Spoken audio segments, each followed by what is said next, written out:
ሰውየው በቢላ አስፈራርቶኝ ነው የደፈረኝ ገና በ13 አመቴ። የሁለቱንም አባት የላቸውም፣ ጎዳና ላይ ነው የወለድኳቸው ሁለቱም። ተንከራትቼ ወንዝ ሁሉ ሊወስደኝ ነበር። ልጄን ያሳደግኩበት ጊዜ በ5 ብርና በ10 ብር ነበረ ሰው ቤት ሰራ የነበርኩት። ያኛው ይሄኛ አንድ ነገር ሳጠፋ እየቀጠቀጡኝ ሲያባሩ ደላሎቹ አታሎ በቃ ያልፍላል፣ ምንም አታስብ፣ እዛ ሰርተህ ትከፍላለህ ምናምን ብሎት ነው የሄደው። በቀን አንድ ዳቦ ነው በቤንዚን ተቀብቶ የሚሰጣኝ። ጨለመብኝ፣ መሄጃ የለኝም። ቀን አለቅሳለሁ፣ ማታ አለቅሳለሁ። እውነት ለነፍስ ብላችሁ እንደው ልጄን ብቻ ከሞት አተርፉልኝ። እህትየው ዳያሊሲስ ናት፣ 2 ኩላሊት 1 ሚሊዮን ተኩል ቀርቶ 1 ብርም ኖሮኝ አልከፍልለትም። ይኸው አይኔ እያየ ልጄም ደግሞ ላጣ ነው።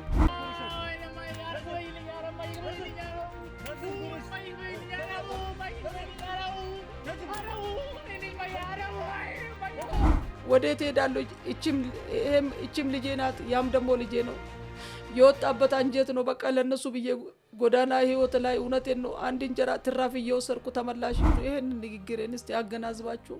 እውነቴን ነው ለነፍስ ይሆናችኋል። ከዚህ ከጨለማ ብቻ አውጡኝ። እውነቴን ነው ጨልሞብኛል፣ መሄጃ የለኝም።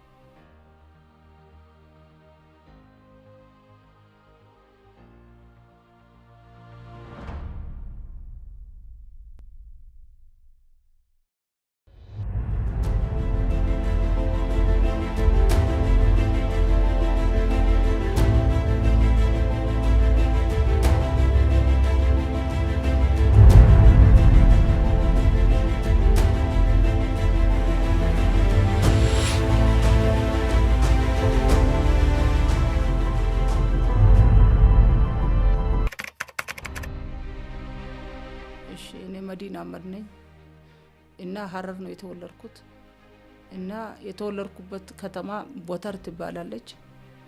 አና ቀርሳ ነኝ እና እኔም ደግሞ እናቴ ሞታብኝ ነው ጎዳና ህይወት ላይ ያደግኩት እና ተንከራትቼ ነው ሰው ቤት እየሰራው ምንም እያልኩ ሳድግ በቃ በኋላ ላይ ደግሞ ሰውየው በቢላ አስፈራርቶኝ ነው የደፈረኝ ገና በ13 አመቴ። በዛ የተነሳ በቃ ነፍስ ጡር እንደሆንኩት አሁን ባለቤቴ ሳታይሽ ቶሎ ብለሽ ውጪ ወይ እንገልሻለሁ ለማንም እንዳትናገር ያለኝ። በሱ ምክንያት በቃ ልጄ አባት እንደሌለው አሳደኩት፣ ተንከራተትኩ። እስካሁን ድረስ ልጄን አባቴ የት ነው ያለ ለምን አታሳየኝ ይለኛል። በቃ እያደገ እኔ አባቴ የት እንዳለ ማላቅም ብዬ ነው ለሱ ለልጄም በቃ ሳልክ ከጎዳና ላይ ስለወለድኩ ማንም ብዬ ልናገር አልችልም በቃ ብዬ በሱ ነው እንትን ችግሬን እንትን ያልኩት። ተመልሼም ደግሞ እንደዚህ አይነት አሁን ችግር ውስጥ ነው። አሁንም ልጄም ኩላሊቷ ታማብኝ ነው ጥቁር አንበሳ የመጣቱ ወደዚህ መምጣት የቻልኩት። አሁን ይኸውና እንደዚሁ አይነት ችግር ውስጥ ነው ያለሁት። አሁን 2 ልጆች ናቸው ያሉን። የሁለቱንም አባት የላቸውም፣ ጎዳና ላይ ነው የወለድኳቸው ሁለቱም። ምንም ነገር በቃ ያው ከልጅነቴም እስካሁን ድረስ አንዴም እንደው ቁጭ ብዬም አርፌ በቃ ኑሮዬ ነው ብዬ እውነቴን ነው እንደሰው በቃ የራሴን በቃ ቤት ነው ብዬ ከፍቼ የምገባው ፈጣሪ ይሰጠኛል ወይ እነዚህ ልጆቼ ደህና ቦታ ደርሶልኝ የኔ እድል እንዳይገጥማቸው በቃ እያልኩ የሰው ልብስም እያጠብኩ ጥረት እያረኩ እና እንደዚህ አይነት ውስጥ ነው ያለው። ተሸግሬ አልከሰስኩም። አንደኛ ደግሞ ግንዛቤም ስለሌለኝ የው ፍራቻም የው ሰው ቤት ስሰራ ደግሞ ሁሌ በቃ ማይደርስብኝ ችግር ነበረ። ያም ይቀጠቅጠኛል። ያም ደግሞ ማልችለው ነገር የጉልበት ስራ ስለሚያሰሩኝ ብናገርም እናቴም ስለሌለች ለማን ብዬ ልናገር ብዬ ነው ይሄን በቃ ችግሬን ተቋቁሜ ራሴን ችዬ እንትን ያልኩት። አሁን እውነቴን ነው በቃ ያለውበት ሁኔታ አቅላቄ ጥሩ አይደለም። አሁን ልጄ በጣም እውነቴን ነው 2 ኩላሊቷ ዳያሊሲስ ሆና አሁንም ራሱ ጥቁር አንበሳ ነው ያለችው። ተንከራትቼ ነው ያለሁት። አንድ ደግሞ ያውና እህቴ ያክስቴ ልጅ አለች፣ እሷም ደግሞ ታማ ነበር ልጇ የሞተችባት እና እንደዚህ አይነት ችግር ውስጥ ነው ያለሁት ተንከራትቼ። አሁን እንትን ልጄ ደግሞ የችግሬን አይቶ እህትዮም ታማሚ ስለሆነች በሱ የተነሳ ነው ወደ ሊቢያ መንገድ የሄደ አሳልፍልሻለሁ ብሎ በሱ ምክንያት ነው ሄደ። ለቃ እስከመቼ ነው እንደዚህ አይነት ህይወት ነው የምንኖረው ጎዳና ህይወት ላይ በቃ ብሎ ነው የወጣ ማለት ነው። እና አሁን ደግሞ በጣም ችግር ውስጥ ነው ያለው። እሱ ራሱ ከሞታፍ ያው ዛሬን ገላለን ነገን ገላለን ያሉ ውሃ የፈላየ ውሃ እየጨመሩ ወደ ኋላ እየገረፉ እና ስቃይ ውስጥ ነው ያለው። ኖሮኝ አልከፍልለትም 1 ሚሊዮን ተኩል ተባልኩ እና እውነቴን ነው። በጣም እኔ የምፈልገው ልጄን ከሞታፍ እንደው እውነት ከሞታፍ ልጄን ማንም ህዝብ የኢትዮጵያ ህዝብ ልጄን እንደሚያድኑልኝ ነው የምፈልገው። እውነቴን ነው። እስካሁን ድረስ ተንከራትቼ እነሱን ለብርድና ሳልን ተንከራትቼ ወንዝ ሁሉ ሊወስደኝ ነበር ልጄን ያሳደኩበት ጊዜ። እውነት ማንም የለኝም። እናንተ ግን በተቻላችሁ ከዚህ ችግር እህትዮም ደግሞ ታማ ጥቁር አንበሳ ነው ያለችው እና በጣም ችግር ላይ ነው ያለውትና እንደው እውነቴን ነው የምልህ ይሄን ልጄን ብቻ ከሞት የሚያተርፍልኝ እውነቴን ነው የኢትዮጵያ ህዝብ አዝኖልኝ ችግሬንም አገናዝቦ ይሄን ከችግር ብቻ የሚያላቅቀኝ ልጄን ብቻ እንደው እውነቴን ነው ስልክ ቁጥራቸውንም ሰጣቸዋለሁ። እንደው አምኖ እንኳን ይሄን ልጄን ብቻ ከሞት ቢያወጡልኝ ትልቅ ነገር ነው ብዬ ነው ያሰብኩት። እናንተን ደግሞ በማግኘቴ ደስ ብሎኛል። እውነቴን ነው ጨልሞብኝ ነው ያለሁት። አንድም ከተወለድኩ ጀምሬም አንድም አርፌ አላውቅም። በ5 ዓመቴ ነው የወጣሁት እናቴ ስትሞትብኝ ተንከራትቼ በቃ በ5 ብርና በ10 ብር ነበረ ሰው ቤት ሰራ የነበርኩት። ይሄኛ አንድ ነገር ሳጠፋ እየቀጠቀጡኝ ሲያባሩኝ አሁንም ተመልሼ ደግሞ ሌላ ቤትም እንደዛ እየገባው አሁንም ደግሞ እስካሁን ድረስ እውነቴን ነው በቃ የራሴ ኑሮ ነው ብዬ አንድም ተጨባጭ ነገር እውነት የለኝም። ያው ተንከራትቼ አሁንም ጎዳና ህይወት በቃ እስከ መጨረሻ ነው እንደ ያልኩ ነው። አሁን ደግሞ ልጄ ከዚህ ከጎዳና ህይወት አወጣሻለሁ ብሎኝ ነው በቃ ተነስቶ ያው በሊቢያ በስደት ይሄድ እና እህቴንም አድናለሁ ብሎ ነው ያው ተንከራትቼ ነው ያለሁት። እንደ እውነቴን ነው ለነፍስ ይሆናችኋል። እንደዚህ አይነት ጨለማም አይድረስባችሁ። በይጋይ ደግሞ እኔ ማቅም ስለሌለኝ አልነገረኝም። በቃ እኔ ችግሬን ያው እነሱም ልጁም ደግሞ ያው ያለው እኔ ጥቁር አንበሳ ውስጥ ያለው 2 ሰው ሆኖ አያስገቡንም። በሱ ምክንያት በቃ እህቴን አድናለሁ ብሎ ነው የሄደው በስደት ማለት ነው። ደላሎቹ አታሎ በቃ ያልፍላል ምንም አታስብ እዛ ሰርተህ ትከፍላለህ ምናምን ብሎት ነው የሄደው እና እንደኔ እውነቴን ነው እንደኔ እናቶች ያው ካለ ምንም ነገር ከናት ከአባት ሳይማከሩ የሄዱ ልጆች ሁሉ እዛ መጋዘን ውስጥ እየተሰቃዩ ነው ያሉት። እውነት ይሄንን እንደው መንግስት አገናዝቦ እንደው ሁሉንም ልጆች እንደው በቀይ መስቀል ወደዚህ ቢመልስልን እውነቴን ነው እኔ እሱን ነው በቃ ችግሬ ማለት ነው። ለምን ከሞታፍ ብቻ እነዚህ ልጆች በቀን 1 ዳቦ ነው በቤንዚን ተቀብቶ የሚሰጣቸው። ሽንት ቤት የለም የለም እዛ ታፍኖ ነው ያሉት። እውነት እኔ ምደው እነዚህ ልጆች እንደው ተንከራቶ የኔ ልጅም የው ስቃይ ውስጥ ነው ያለው። ግን እንደኔ እናቶች ሁሉ የምታለቅሰው ዛሬ እንደው ይሄን እድል ፈጣሪ እንደው መንግስት ማይቶ ይሄ እነዚህ ውስጥ መጋዘን ውስጥ ያሉት ይሄ ስደት የተባለው እንደው እውነቴን ነው ድንበሩ ቢዘጋ ጥሩ ነበር። ሰውም እንደዚህ አይሰቃይም።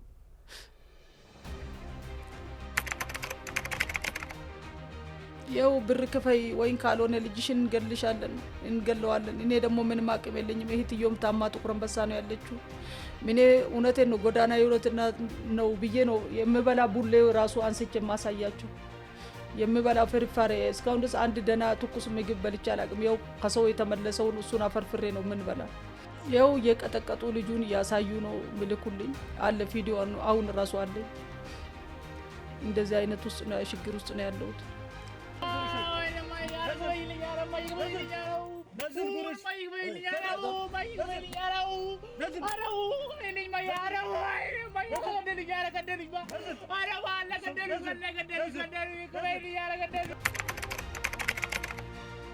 አንድ ሚሊዮን ተኩል ተጠየቁት። ምንም አቅም የለኝም። እውነት ጨልሞብኝ ነው ያለሁት። ቢኖረኝ ዛሬ ቢኖረኝ እቺ 1 ብር አታክልም። እንግዲህ እውነቴን ነው እኔ መሄጃ ሁሉ አጥቼ ነው እንደው ለነፍሴ ብሎ እንደው ይሄ ልጄን ብቻ እንደው ከሞታፍ የሚያተርፍልኝ እውነቴን ነው የኢትዮጵያ ህዝብ። እውነት ጨለመብኝ። መሄጃ የለኝም። ቀን አለቅሳለሁ፣ ማታ አለቅሳለሁ።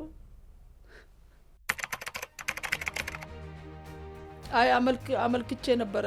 ባመለክትም በይጋይ ራሳቸው ፈቅዶ ስለሄዱ እኛ ምን ማድረግ እንችላለን ስላሉኝ እኔ እውነቴን ነው እኔ ሀቂም ኖረኝ ወይ ልጄን እኔ ልክ አይደለም። ዛሬ በጣም የው ስቃይ ውስጥ ነው ያለው። አሁን ራሱ ያስቀመጠልኝ ቪዲዮ አለ። እናቴ ድረሽልኝ፣ እኔስ ምን አቅም አለኝ? የው ችግርን አይተነው አይደለም እንዴት ሄድክ ብዬው ነው እኔ በቃ ሁሌ አብሬ ማለቅሰው።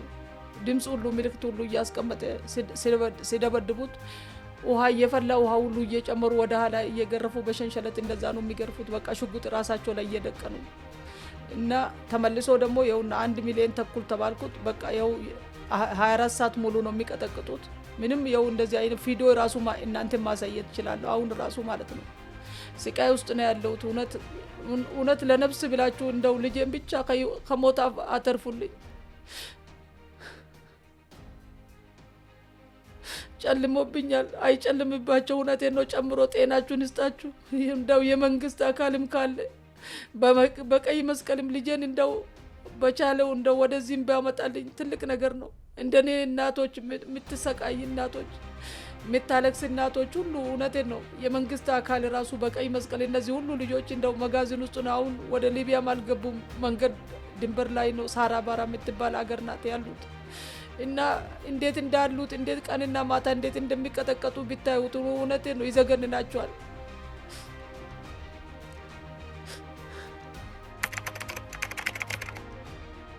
ምንም ነገር የለም። ምንም እናንተም በማግኘቴ እኔ እውነቴን ነው ደስ ብሎኛል። እውነት ጨልሞብኝ ነው ያለሁት። ምንም መሄጃ የለኝም። የምናገረው ነገር እውነቴን ነው ቃላት ያጥረኛል። ዛሬ ለነሱ ብዬ እንደው አንድ እንጀራም ባገኝ ምንም ያልኩ እንደኔ እናቶች እውነቴን ነው ተመልሼ ደግሞ የኔን ህይወት እንዳዩ ብዬ የሰው ልብስ እያጠብኩ ምን ያልኩ ጥረት ያርኩ ነበር እነሱ ያሳደኩ ያለው። አሁን ደግሞ እህትዮ ታማ በነፍስ ነው ያለችው። እውነቴን ነው የሁሉ ዶክመንትም አለኝ እና የሚዋሻቸውም አይደለም። እውነት ነው ማወራ። እውነቴን ነው ጨልሞብኝ ነው ያለሁት። ከዚህ ከጨለማ ብርሃን እውነቴን ነው እናንተም በዱንያና በአኺራም አይጨልምባችሁ። እውነት ጨምሮ ይስጣችሁ። እውነቴን ነው ለሰጪም ለሰውም አዝኖም ለሚያዝንም ፈጣሪ ጨምሮ ይስጣችሁና ከዚህ ችግር ከልጄ ሞት ብቻ እንደው ለሱ ብቻ እንደው እውነቴን ነው አድኑልኝ። እውነቴን ነው ጨልሞብኝ መሄጃ ጥቼ መንገስ አሁን እነሱ ጋር ራሱ ሲገናኝ መኪና ስር እያለቀስኩ ነው ያገኙኝ። እኔ ሳለቅስ ማለት ነው ተይ በቃ እኛ ችግርሽን እንካፈላለን ብሎኝ ነው ወደ እናንተ ያቀረቡኝ። እውነቴን ነው አይጨልምባችሁ ሁላችሁም የኢትዮጵያ ህዝቦች። እውነት የመንግስት አካልም ሁሉም ነገርም የእነዚህ ልጆች እውነት ስቃይ ላይ ያሉት በቀይ መስቀልም ወደዚህ ቢያመጡልኝም እኔ ደስ ይለኛል። እውነቴን ነው ህግ አካል ራሱ ብርም ሳይከፈል የህግ አካል ራሱ ቢያመጡልኝ። እንደኔ እናቶች የምትሰቃይ ምንም አቅም የላት እናቶች አሉ ልጆች ጠፍቶ የሄዱት።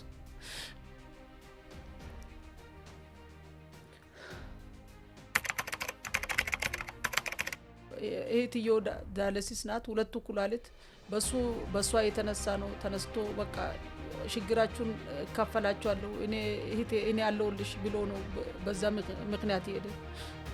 አሁን እዛ ያው አንዳንድ ሰዎች እንግዲህ ነይቶም ይከፍልልኝም አለ። ጎዳና ላይ ለምኜ ነው ወረቀት እያሳየው ነው መድኃኒት ሰው ይገዛልኝ እንጂ ምንም አቅም የለኝም። ምንም ማሳክምበትም አቅምም የለኝም። እንደዚህ አይነት ችግር ውስጥ ነው ያለሁት። እኔ አሁን ያለሁት ዝም ብሎ መጠለያ ነገር ነው። ሰው አስጠግቶኝ ማር ቤት ውስጥ ነው ያለሁት። ምንም መፍከልም አቅም ስለሌለኝ እንደ ሰው ተከራይቼ አቅም መኖርም ስላልማልችለው ሰው በቃ እንደዚህ በረንዳ ላይ ከሚተኝ እዛ ጥቁር አንበሳ አካባቢ ነበረ በረንዳ ላይ ከሚተኝ ነይ ብሎ አስጠግቶኝ ነው ሰው ያለሁት እና ምንም የው 300 ብር በቀንም መፍከርም ያልጋም ስለሌለኝ በዛ ምክንያት ነው ሰው ለነፍስ ይሆነኛል ብሎ ልጄን አይቶ ነው ያስጠጉኝ። እኔ አሁን የልጄን ብቻ የልጄንና የልጄን ህይወት ብቻ ከሞት አፍሱ እንደሚወጣልኝ ነው ሐሳቤ። በቃ ከምንም በላይ መቼስ ልጅቷን ያው በፈጣሪ እጅ ነው ያለችው። ያችን ልጅቷንም የሚያሳክምልኝ አካልም ካለ ለነፍስ ያለ የሚያሳክምልኝ አካልም ካለ ኩላሊት ማለት ያው ቅያሬ ስለሚያስፈልጋት ለዛ ነው ተሸግር ያለሁት። ያው ጨልሞብኝ አውርቼዋለሁ አለ በህይወትም አለ። ያው እናቴ ልሞት ነው ድረሽልኝ፣ መሄጃ የለኝም ድረሽልኝ፣ እንደው ጨንቆኛል አንቺ ላሳልፍልሽ ብዬ ሄጄ ነው ከዚህ ከጎዳና ህይወት አወጣሻለሁ ብዬ ነው እናቴ ላንቺ ላሳልፍልሽ ለእህቴ ላሳልፍልሽ ብሎ ነው የወጣ ልጄ ማለት ነው። እና መሄጃ የለኝም። እንደው እውነት ለነፍስ ይሆናችኋል፣ ያቅማችሁን ይርዱኝ። እውነቴን ነው ጨልሞብኛል፣ አይጨልምባችሁ። እውነት ከዚህ ከጭንቀት ብቻ እንደው ችግሬን ተካፈሉኝ። ያውና ልጄም ራሱ በሞት አፍ ነው እንዴት እንደሚገረፍም ያው አሁን በቪዲዮ ላይም ታያላችሁ። እውነቴን ነው ጨልሞብኝ ነው መሄጃ ሁሉ አጥቻለሁ። እንኳን 1 ሚሊዮን ተኩል ቀርቶ 1 ብርም ኖሮኝ አልከፍልለትም። ይኸው አይኔ እያየ ልጄም ደግሞ ላጣ ነው።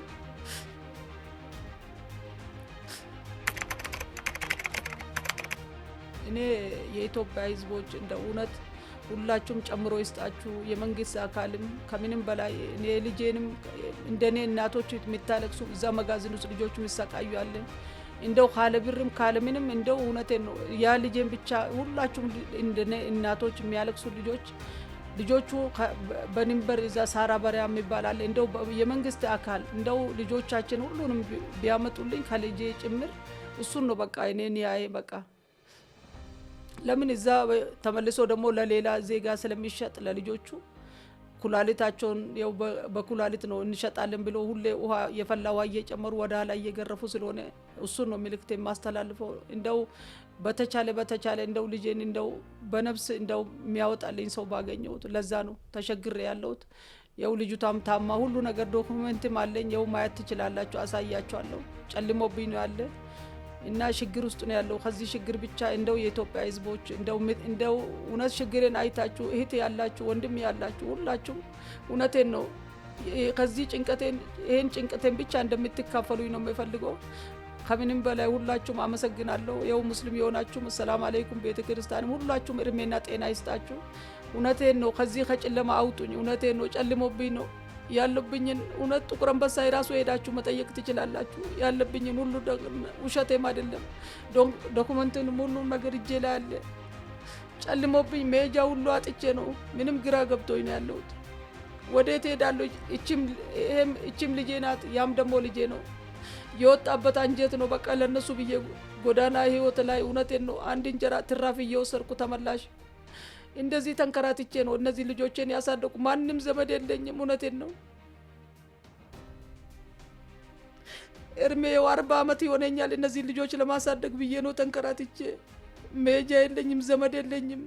ከማንም ጋር ሄጄ እውነት ወደ ፈጣሪ ነው እንጂ ማለቅሶ እውነት ለእግዚአብሔር ያለ ሰው በፈጣሪ ኃይል ያለው ሁሉም እውነቴን ነው። ሰማይና ምድር የከለቀ አንድ ነው። ያው መቼስ አንለያይም። እድሜና ጤና ይስጣችሁ፣ ባላችሁበት እርዱኝ። ጨልሞብኝ ነው እውነትም የሁሉ ነገርም ዶክመንትም ስላለኝ በፈጣሪ ስም ጠይቃችኋለሁ። ሁላችሁም እርዱኝ። ለነፍስ ያላችሁ አይጨልምባችሁ። እውነቴን ነው ከእንደዚህ አይነት ችግር የሚጠብቃችሁ ከምትሰሩት ስራም ጤናም ሰጣችሁ። አሁንም ደግሞ የተቸገረ ሁሉ የምትረዱ ያርጋችሁ። እውነቴን ነው ጎዳና ህይወት አስከፊ ነው፣ ህይወት ያስቆርጣል። እና ይሄን ምልክት የማስተላልፈው ይሄን ነው።